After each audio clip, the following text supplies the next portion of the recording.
আপনারা দেখতে পাচ্ছেন পাখার মতো পাতা যে উদ্ভিদটি, এটা হচ্ছে পাম। এর বোটানিক্যাল নাম হচ্ছে লিকুয়ালা পেলটাটা। এটাকে ফ্যান পাম বলা হয়, কারণ হচ্ছে এর পাতাগুলি পাখা সদৃশ।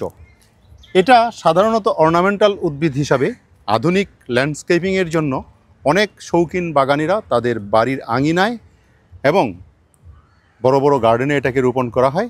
বিশেষ করে গাছের পাতাগুলি সবুজ অবস্থায় যখন চারিদিকে ছড়িয়ে যায় এবং এর যে পাতার আকার আকৃতি, এই জন্য এই উদ্ভিদটা অত্যন্ত সুন্দর। ফুল থেকে যখন ফলগুলি হয় তখন দেখতে বেশ দৃষ্টিনন্দন হয়, আপনারা দেখতে পাচ্ছেন। বিশেষ করে আপনারা যারা গাছপালাকে ভালোবাসেন, যারা উদ্ভিদ রোপণ করতে ভালোবাসেন, তারা তাদের বাড়ির আঙিনায়, ঘরের কোণে, ঘরের আশেপাশে এক দুইটা এই পাম জাতীয় উদ্ভিদ, অর্থাৎ এই লিকুয়ালা যে পামটা, এটা রেখে দিলে বেশ চমৎকার লাগবে।